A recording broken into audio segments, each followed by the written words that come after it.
When I looked in the picture, I could see the orbs right above where his nose was. He knew what he was looking at. We agreed that it was a visit from Gail. She could still express her love to him from the other side.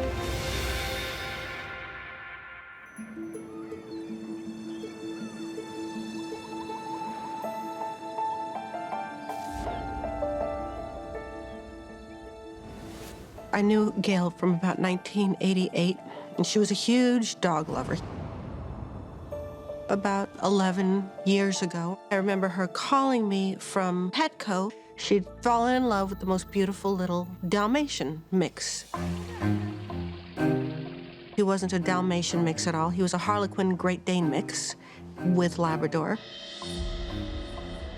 He was just the light of her life. I was his pet sitter. When I first met Jet, he's just this big bundle of love. He's just such a sweetheart, and he's got this goofy little look on his face. He's just so cute. May of this past year, Gail had gotten diagnosed with lung cancer. How could she have lung cancer? She never smoked a cigarette. Because she was in such good health, the idea was that she'll be fine. It won't be a big problem. Went out and I visited probably every weekend, if I could, from Los Angeles to see her in Kansas and see how she was doing.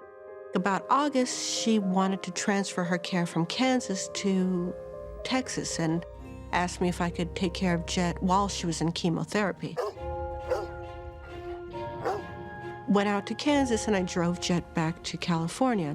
He's 100 pounds of, just gigantic puppy in the car, and I just couldn't believe the challenge of trying to handle this dog. Unfortunately, even though we thought she was going to make a turnaround, she didn't. She got very, very sick very suddenly in October. I got a phone call about 9 o'clock in the morning in Los Angeles that she was not going to make it through the day. I made it just as she was pretty much on her last breath. She had a respirator on. I knew her biggest concern was the dog. So I promised her I would raise him and I would take care of him, but I said I can't do it alone. And she was literally taking her last gasp of air, and I said, you have to help me. You've got to do something from the other side because I can't raise this dog. He's just too much for me. I said, I'll do a good job with him, but you have to help me. And she nodded her head. And that was it. And she was gone. When I had heard that Gail passed from cancer, it's just such a horrible thing. It's not supposed to happen. She passed at 6 a.m., which was 4 o'clock our time. Later that day, when I touched base with the dog babysitter, she said that Jet had been up all night, pacing and pacing and pacing the house until 4 a.m., at which time he just closed his eyes and laid down and slept peacefully. 4 o'clock Los Angeles time was 6 o'clock Kansas time. So I knew that when Gail's spirit finally passed, Jet rested. That's when I knew they really, really were going to be connected one way or the other. It's interesting because he was in a very calm state, just sitting there on his little blankie, very comfortable. I hired Christina to spend the day and night with him so he wouldn't be alone.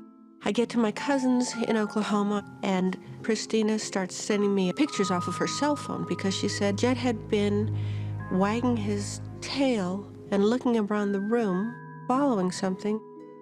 He knew what he was looking at. He knew what was there more than I did. I couldn't see it until I took a photograph.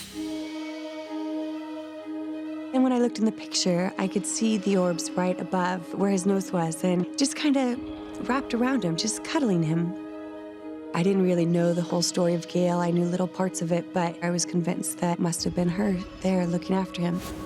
So then I sent the pictures to Liz, and he would sometimes get up and walk over by the television, and so I'd snap a picture of him over there, and then I would just see like a huge, lingering light above him in the photos.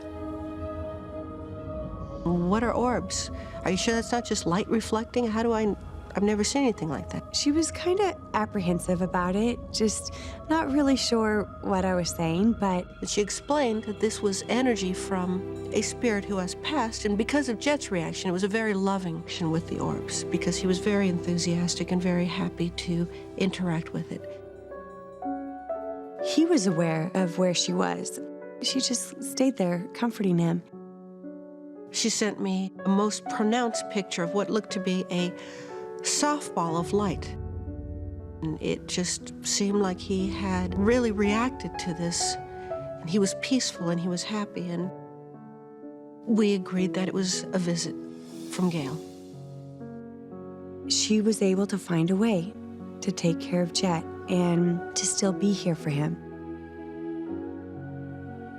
The idea from both her perspective and my perspective is the love for this dog didn't have to die when she passed on.